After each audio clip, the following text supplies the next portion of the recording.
How to Aura Farm Part 2. In this video, we're going to be talking about all the physical changes, the health changes, what we eat, what we wear, what environment we're in, and all the things that contribute to the health of our energy, therefore the health of our auric fields. And here it is. In no particular order, I'm going to mention a bunch of things, and they all contribute to boosting your aura, strengthening your aura, which has, a one-to-one effect on your health. And then if you improve things that improve your health, you're going to improve the strength of your aura. And if you want to understand part 1 and other aspects about the aura, how it works, what it affects, then check out part 1 of this video in the link below. Here we go. So more physical matters in no particular order. Linen clothing. So what we're wearing, clothing, everything is frequency. Everything is energy, and the clothing that we wear is, of course, can range from low energy to high energy.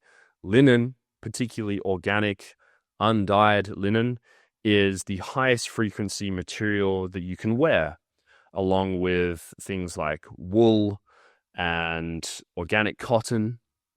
These natural fibers that don't have to go through any chemical processes, and they're not synthetic garbage like polyester. These are the natural fibers that we received either from plants or the fur of animals. Linen holds the highest natural frequency. I think it tests around 5,000 hertz. While comparing that to synthetic materials like polyester, they measure close to 0, which is the same as dead people, dead material. So what does that tell you? It tells you that when you wear linen, this is a material that is high energy in itself. And on a physical level, it allows your skin to breathe, and you're also not putting into the body these chemical microplastics, fire retardants, all those things which are actually mixed into the polyester materials. And, what we're touching, what's on our skin goes into our body, and linen is, you can feel it when you're wearing it. I'm not wearing linen right now, but I wear a lot of linen, and when you're wearing a full white linen set, there's this tangible feeling of freedom. Everything's breathing. Your skin feels good, and you can feel it improves your aura. It's very tangible. So wear linen more often. I would say, I only exclusively wear cotton, wool, and linen. That's it. There's no other need to wear synthetics, and there's no point. Sometimes I wear leather if it's cold. Again, all natural products, all from the earth or from animals. Swap out all your tight gym polyester clothing and all of these big companies that will pay pennies for synthetic petroleum-based products. And then you wear them in the gym and pay top dollar for them. And what is it doing? It's compressing your auric fields. It's affecting your biology negatively and overall reducing your energy. It's just, you don't want to wrap your luminous, light-being energy in plastic bags, plastic wrap. It's essentially what is happening. Just feel the difference. Feel the difference. If you don't have linen right now, try to get some. You can go to op shops and secondhand stores. You can find pretty cheap stuff, out there. Linen, all these older clothing they do are usually natural materials. And you're going to feel a lot better. Synthetic fabrics can trap emotions, energy, and it just dulls your energy. It makes you more irritable, even more tired, because you're not having the flow of the energy, which affects the blood, which affects everything. So that's my recommendation. If you want your body to be more luminous and your aura to be stronger, wear linen and not these other synthetics. Eating raw, living foods. Fresh, enzyme-rich foods contain life force, prana, chi, vril. This is an energetic quality, an electric quality to food, where it's destroyed by heat and cold to some degree, just like our bodies are destroyed by excessive heat or excessive cold, burning and freezing. And food has the most powerful energetic effect, aka the living life force that imbues our cells the fresher it is and the less processed it is, the higher this prana, this chi, this virile force is going to be encoded into the very cells of the foods. You contrast that with processed and cooked foods. Like, what happens if you put a steak onto a pan for too long? It gets dark, brown, black, charred, dead. No one's going to eat that. The same occurs, like you can see the opposite if it's uncooked, it's raw. A nice raw steak, it's glowing, it's red, it's bright, it's plump, it's juicy. And I know some people like a little bit of a char either side, and that's fine. That's better than overcooking, obviously. But the principle is that raw foods, whether it's meat or whether it's raw dairy that hasn't been pasteurized, you're going to have more living energy, more bioactive enzymes. It's unarguable. And so if you want to be more radiant and more healthy and have a stronger electrical current within your body and your cells and be more hydrated and all the rest of it, raw foods are the way. Now, I don't recommend eating lots and lots and lots of raw vegetables like some vegans may do.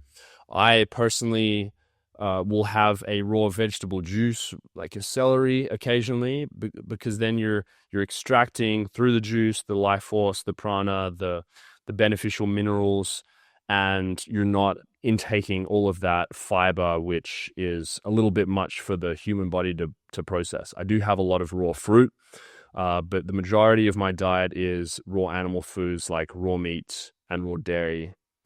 And yeah, that's pretty much. But it's all raw, it's all living. And let me tell you, I've done the cooked food. I've cooked food for years. The difference in how you feel, the difference in digestion, the difference in your energy and your aura and how you feel is just so much better when you're having raw foods. Cooked fats being kind of what makes you feel a bit heavy, and really your life force over years decreases with age. This is what the typical normal understanding is like when you get older, just everything gets slower and breaks down. That's actually because there's been so many years of eating processed, cooked garbage, where in the raw form, raw animal foods, this is what your body can use. This is what your body can utilize and break down and digest most efficiently. But if you're always cooking your food, if you're always eating these processed food products, which aren't even in food, but even if you have good quality food, but you're always cooking it, you're destroying the real life force within which your body is able to use and utilize and grow from. And over time, that's going to degrade your system. So that is what I will say on eating and how it refers to your aura.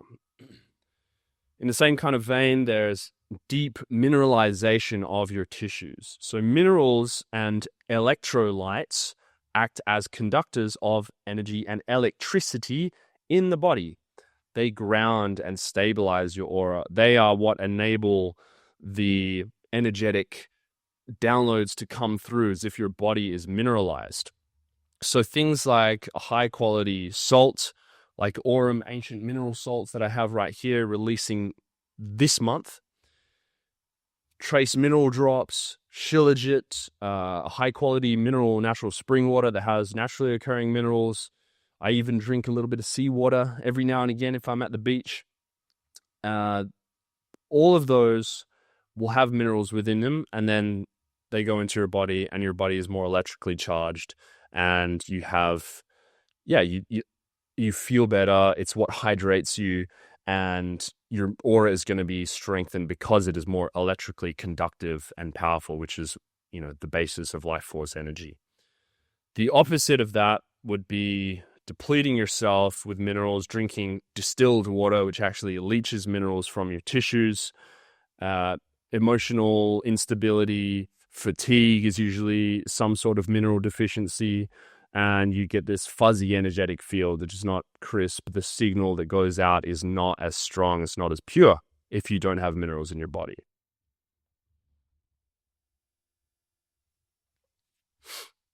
Related to mineralization, and then also just in terms of energy cleansing for the aura, is swimming in natural bodies of water, rivers and oceans.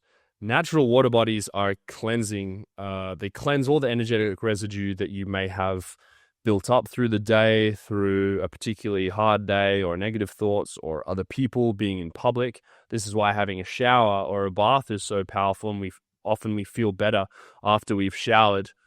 But in terms of the natural sources of water, they are even more powerful because they have, a lot of people are showering in tap water, and it's not the same living structured water that has that resonant life force in it as well. So salt water in particular acts like an aura detox. You get all those minerals absorbed through the skin from the ocean water, and you kind of can neutralize stress. You are grounding at the same time in both rivers and oceans, so you're getting rid of that electric charge, which is that build up, which can make us feel a bit strange. And if you can do that, if you live near bodies of water like this, I recommend swimming every day if you can, at least a couple times a week.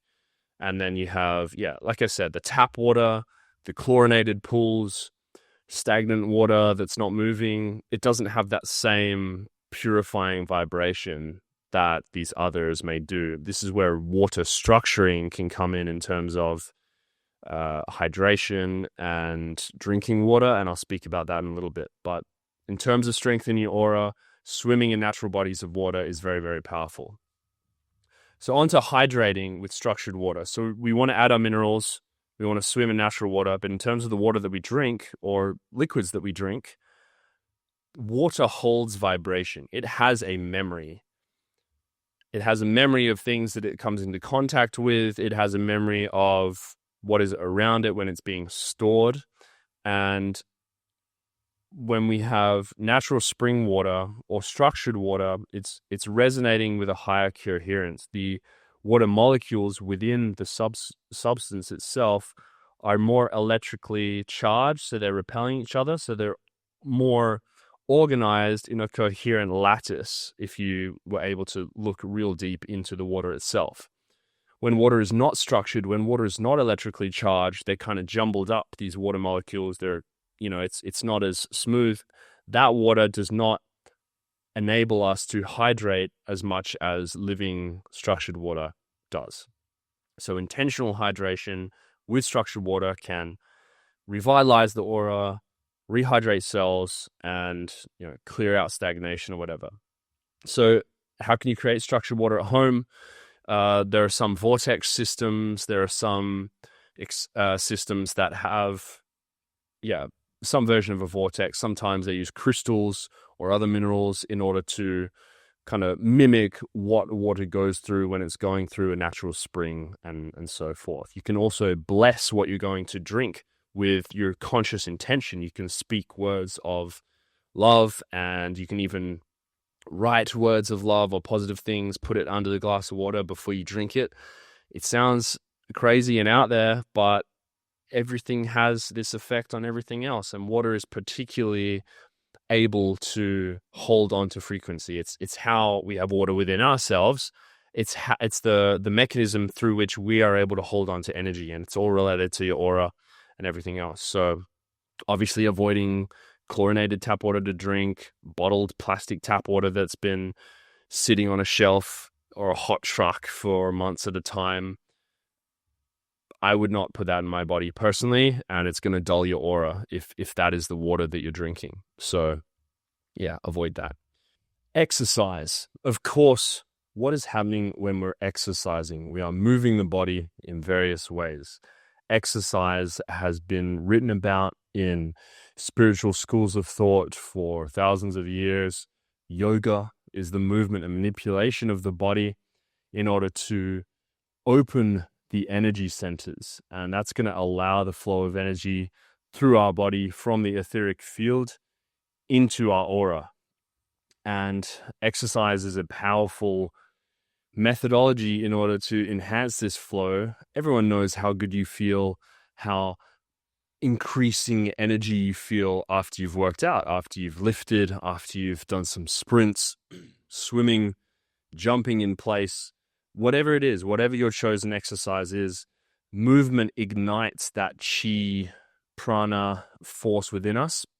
It's moving stagnant energy through sweating, we're releasing, we're detoxing, breathing, because breathing is an important part of energy and aura cleansing and aura strengthening, and exercise promotes breathing. So there's many different ways. Blood flow, I could go on and on. If you've heard me speak about the piezoelectric effect of bones when you are taking impacts or working under load and under tension, then all of these things create more energy within the body, within the self, and therefore that permeates out into the aura, because, you know, the aura is a spiritual representation of your physical energy and vice versa. So exercise is obviously very, very powerful, very, very important for your aura. You don't want to overdo it. If you are a super intense hours and hours every single day and you end up kind of burning yourself out, that can actually dim your aura. If you're in a constantly cortisol spiked state, for example, from your 50-kilometer runs every day, I would also avoid against that, because again, you need balance in these circumstances. Exercise releases endorphins, it oxygenates the body, it literally brightens your aura, quite directly. After exercise, as I mentioned, think about how you feel. You're light, you're glowing, you're mentally clear, your skin is flushed. All of that is a kind of sign that your aura is also expanding. When we haven't moved for a while, stagnation is death, in terms of energy movement. If you look at a stagnant pool of water, it gets sickly, it gets gross, dead matter starts to accumulate there. And the same is in your body. If certain pockets of your tissues are stagnant because you're not moving, then you're going to get some energy pockets of your aura which aren't as good, but also that has corresponding biological, physiological effects where your body is not in as good health as it could be. So exercise and movement and lymphatic drainage through that movement is super, super important for a whole bunch of things. Absorbing sunlight. Sunlight is pure cosmic energy. It is the source of all life on this earth. You cannot convince me that what gives us all life, what makes us feel so good, which makes us tanned, glowing, radiant, which has all these beneficial hormonal effects, blood flow, lowering blood pressure, activating effects, spiritual effects, clearing the pineal gland, boosting all of your energy, mentally, physically, improving your testosterone. You will never convince me that that's bad for us. But part of the entire messaging of many health organizations has been avoid the sun, wear sunscreen. The sun is bad for you. Over and over and over again, we've heard this. And I know for a fact that it does not negatively impact our health. And I believe that you should get as much sunlight as possible, just like every other animal does that lives outside. Yes, it's not standing in pure direct max UV sunlight the whole day, but you're viewing the sunrise, you're viewing the sunset, you're getting some high UV time because that's essential for health. And then as much outdoor time in the sun, you're getting filtered sunlight through trees and leaves. And otherwise, it's very, very important for you to be absorbing sunlight, and it is a massive potential booster for your aura and your energy and everything else. The counterpoint to that would be if your only environment of your light environment is artificial blue light, and you're not getting sunlight to counteract that, and you're not even being outdoors, you're in these dark, constrained places.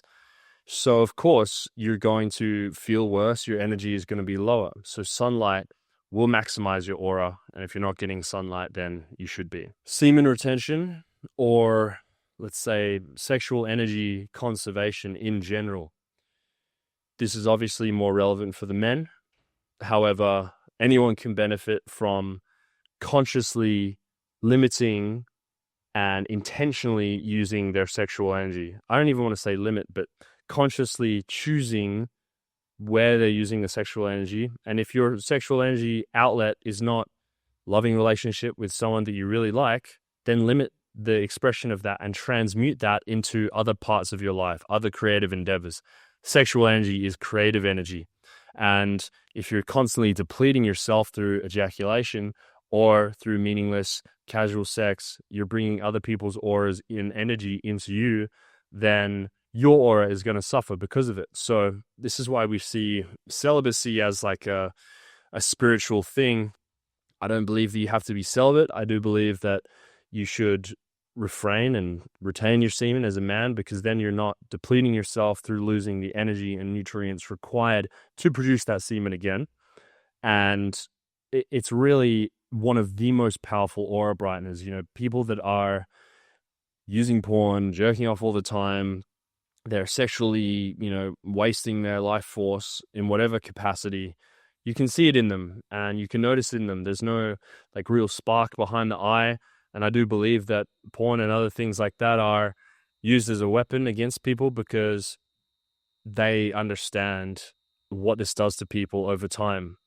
So retention and consciously curating our sexual energy, it strengthens the aura. It's going to build focus in you. It's going to build magnetism, creativity, energy, and clarity overall. So redirect those urges, as you may have them as a healthy young man, sexual urges, into working out, into possibly, a martial art, the extra energy, creativity, or just generally getting out and about and feeling that fire within and curating it so that you go out and you penetrate the world instead of penetrating a pixels on a screen, so to speak. So that's one part and very, very massively important part of strengthening the aura. Electromagnetic fields and avoiding them in terms of man-made, unnatural electromagnetic fields. As we discussed in part 1, it is measurable that our aura, our heart, we have these electromagnetic fields that we radiate, these magnetisms, and that's good and fine. What is the issue is then when our auras, our fields interact with man-made, unnatural, artificial electromagnetic fields such as that from dirty electricity that isn't grounded properly, cell phone towers, 5G, Wi-Fi, and all the other things like that, where those are also electromagnetic fields. They impact our fields, especially if we're always around them and we're not intentionally grounding ourselves in the earth to counteract that. And we're just not really, we can minimize the amount of fields, even from just having your phone on near you. That is affecting the coherence of your own fields. So phones off when you're not using them, when you're not consciously using them for something. Ideally, you're turning your power off. You're definitely turning your Wi-Fi off at night, and you're wiring the internet in your home. Everything that you have control over, you should be mitigating so that you don't have these kind of haywire fields just going here, there, and everywhere. Then there are also steps you can take that are a little bit more involved in terms of mitigating cell phone radiation. I know pine trees are a really good blocker of things like that. So plant some pine trees around your house if you want to help that. They're, like I said, super involved with that, so I won't go into it. But if you can understand that these artificial electromagnetic fields from all these devices and other things can disrupt your body's natural energy flow and thus dull your aura. So reduce your exposure as much as possible. Use wired connections. Do not use AirPods. They are frying your brain. And if you can, get into the Earth's natural fields to counteract that and ground yourself and swim, as I mentioned in the previous parts of this video.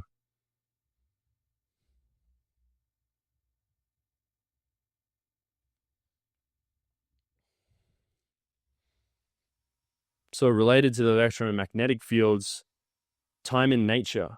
Spending time in nature is really coming back to our baseline, coming back to the earth.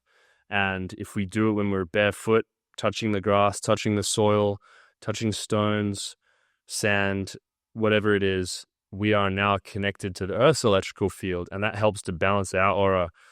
Then it helps to counteract any of the excess charge that we've developed through our own habits and just living. And it's a reset. You're resetting the body's electrical circuits, the natural rhythm, and thus your aura has an ability to balance out and become stronger. Walking barefoot, there's the electrical component, but there's also just the peace component. Seeing greens, seeing blues in your eyes has a very powerful therapeutic light therapy effect on you. Infrared light, when sunlight goes through green leaves, infrared light is actually produced and comes through. So there's many, many benefits in terms of improving the coherence of your own energy field, but also your mental state, your calmness. Everything just works better when you have spent more time in nature compared to the man-made boxes that we put ourselves in on a day-to-day basis. So the constant urban EMF exposure is one of the biggest contributors to things like anxiety and our energy being low, feeling burnt out. It's because we're constantly in these very stimulating, overstimulating electrical fields, which our aura doesn't do the best in. Gold and crystals. Gold and crystals are very powerful arrangements of atoms and obviously crystallizations, literally, of energy. And the different arrangements of different crystals have different effects. Gold itself enhances the solar aspects of your energy. So confidence, abundance, radiance, all of that is magnified by gold, proper gold though, not any alloys or anything like that. Then there are crystals like amethyst, rose quartz, normal quartz, selenite, which purify and amplify frequencies. So we can either have a pendant of some kind with a particular crystal that you've researched that speaks to you or feels really good on you, or wearing a gold ring, or just even having a bit of quartz in your pocket or on a bag that you carry with you can go a long way to harmonizing your field and counteracting any, let's say, unwanted negative energy that you may come across or that you may have kind of attached to your aura in that sense. So I encourage you to research. There's so many different crystals, and I recommend you getting, when you can, save up for some proper gold jewelry. It's very strengthening, and you do feel powerful, and you can understand why kings of old have gone crazy over gold. So be aware of that if you ever manage to amass the wealth where you can have piles of gold bars and things. Some kings have gone crazy over it, so avoid that. So gold and crystals, research a bit more into which may suit your particular needs for your aura, whether it's strengthening, calming, more creative, more physical, and you will find some benefits for your aura and your particular life. Another powerful aura booster is caring for animals. Animals vibrate within this pure, primal, unconditional love state. Why do we love dogs? Because they give us so much pure love. And interacting with animals and interacting with this pure natural frequency, no matter what animal that it is, it heals emotional fields. If we receive love from the dog, love from the cow, all animals can experience and radiate that.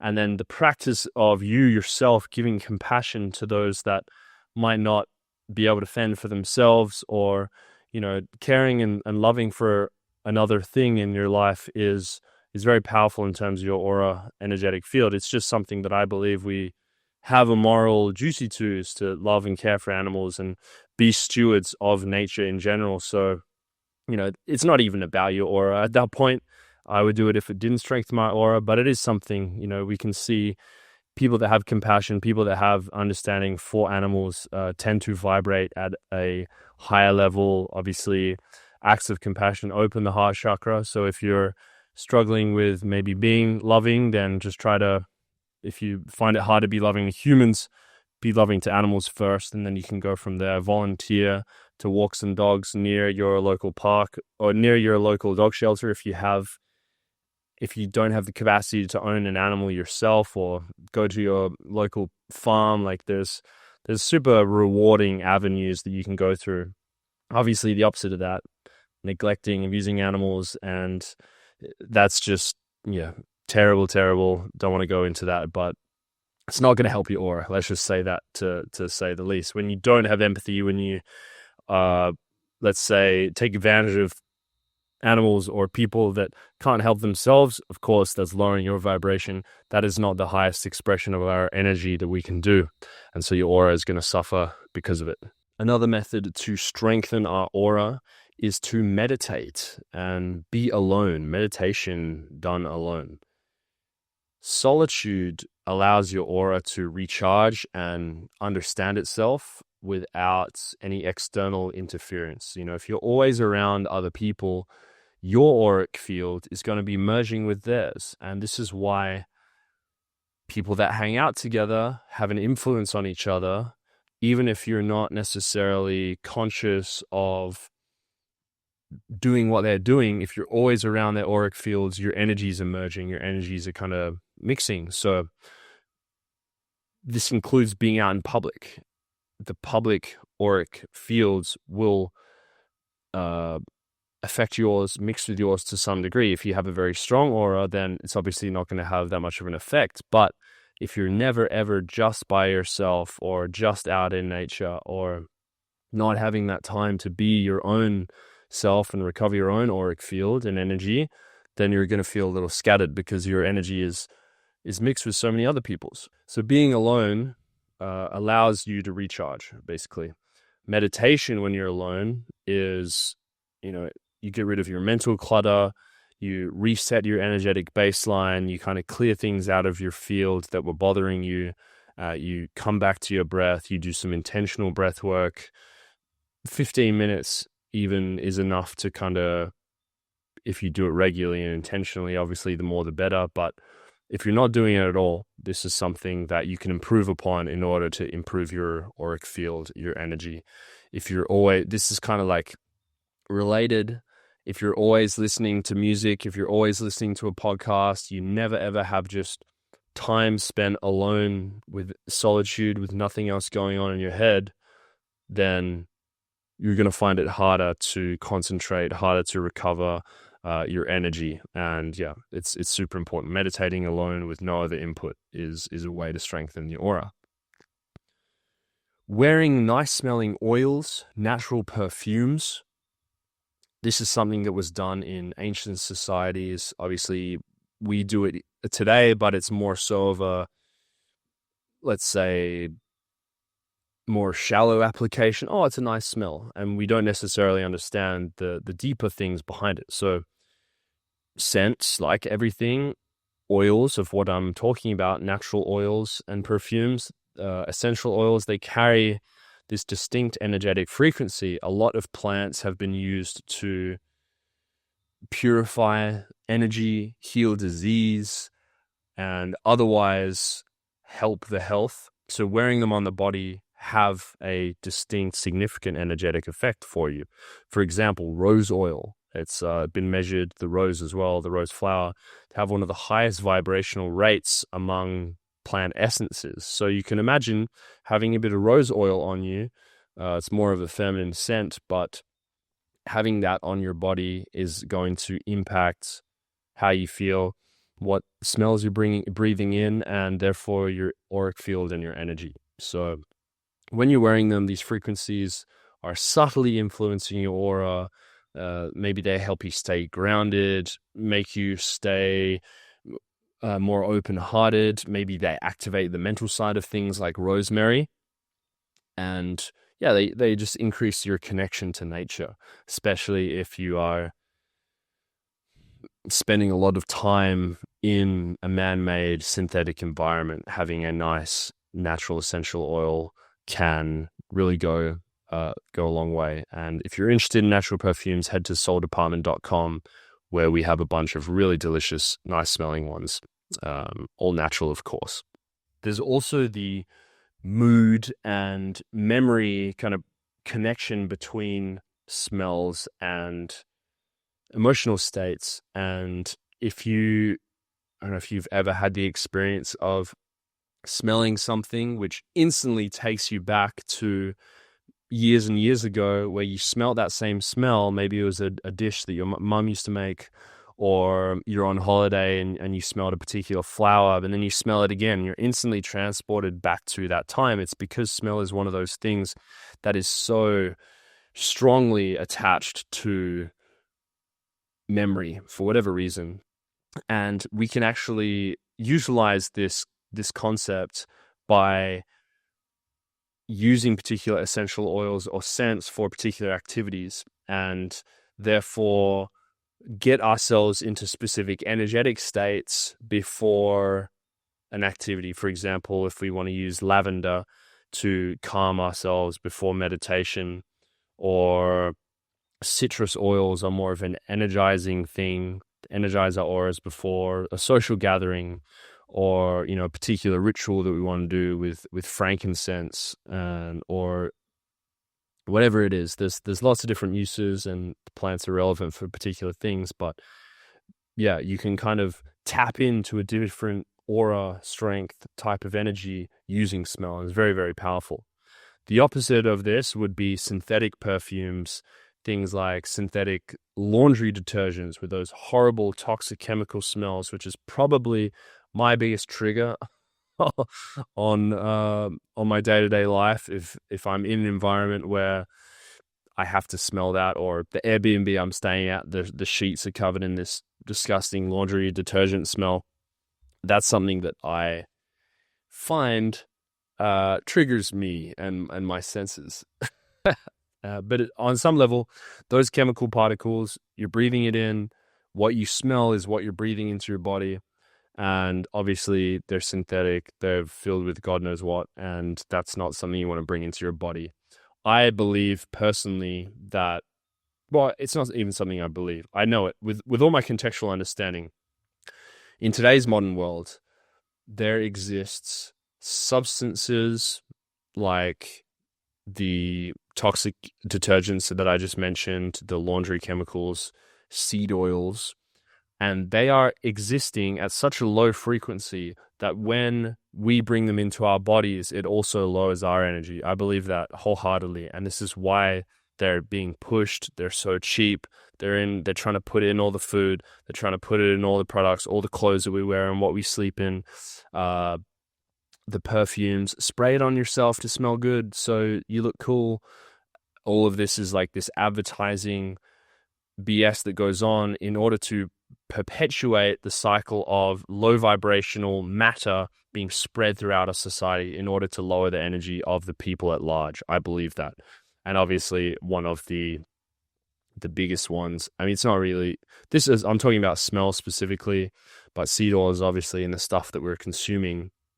And you also have certain injections that are very high in heavy metals, aka substances that bring our energy down, heaviness, that prevent ourselves from reaching our spiritual potential. These are given to our children at very young ages, and that's all by design as well.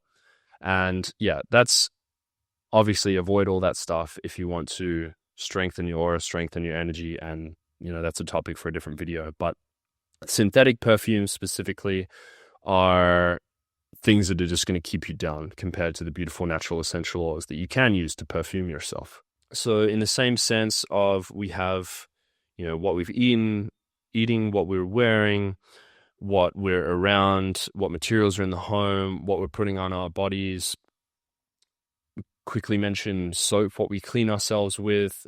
You can have the option of a $1 slop 17 function in one soap, conditioner, engine degreaser all at the same time, or a beautiful organic soul soap, extra virgin olive oil soap, which we also have if you want to check that out. There's 2 different vibrational substances which you can put on your body, and what is going to have the better effect on your auric field, on your energy, on your life. So we have a choice.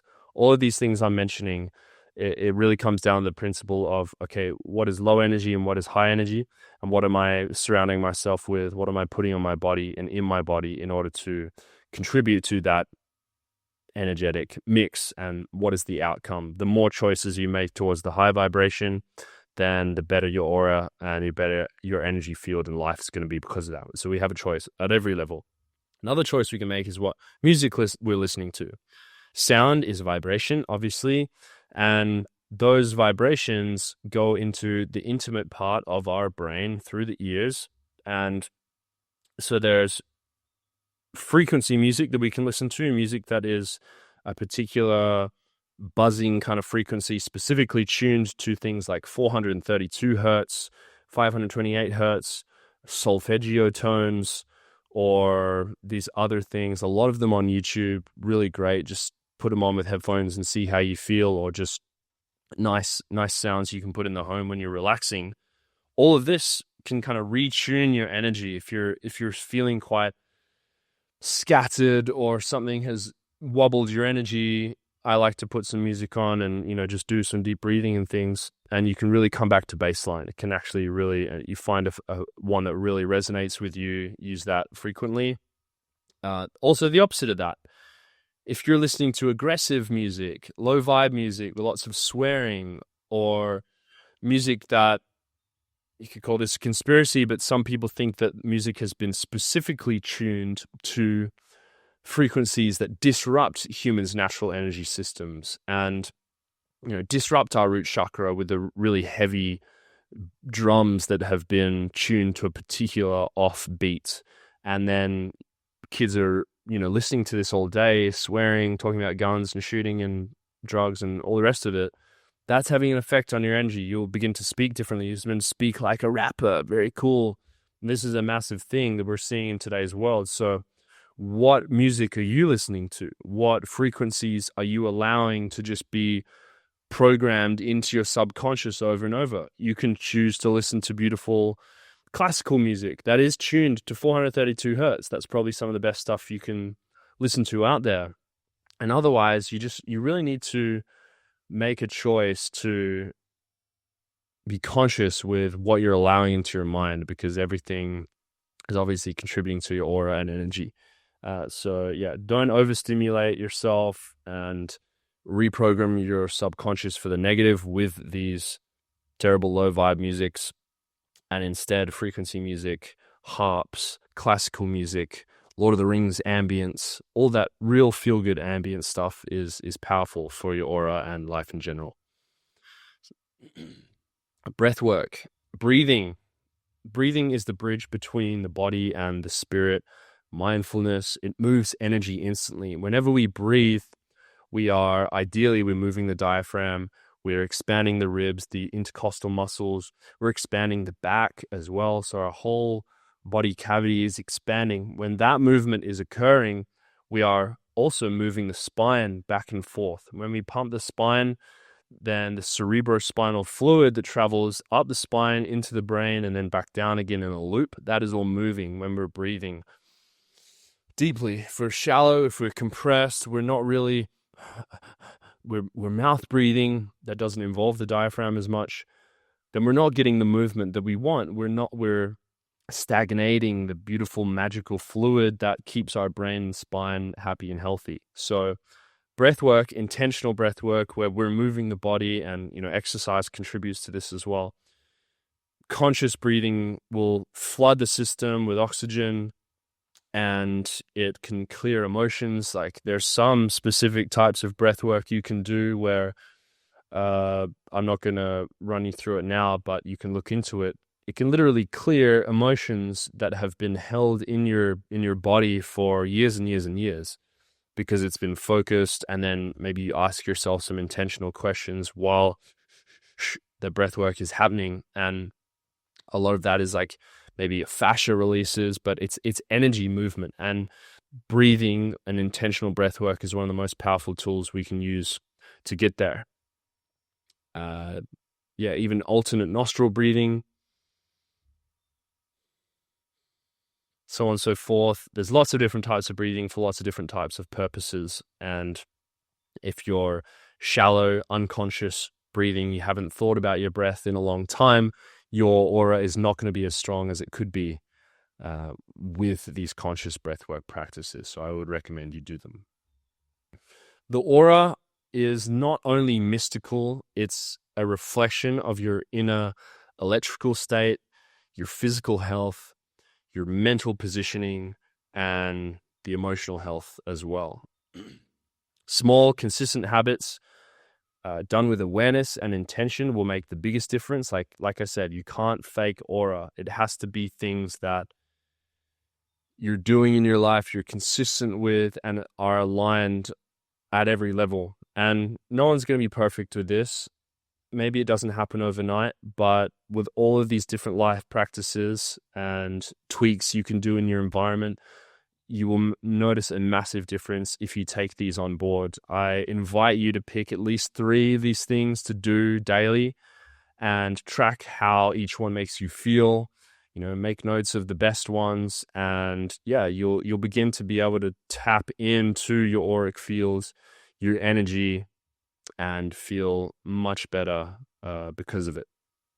So obviously there are some permanent large lifestyle shifts that you can do and should do right away, but otherwise just stick with it. Rome wasn't built in a day, but a strong aura field can be built over time, and it's not this woo-woo thing. Like, this is all real, and I'm telling you so that you can make the conscious decision to improve yourself and strengthen your aura. I hope this has been helpful. Leave a like and subscribe if it was, and I'll see you in the next video. Farewell.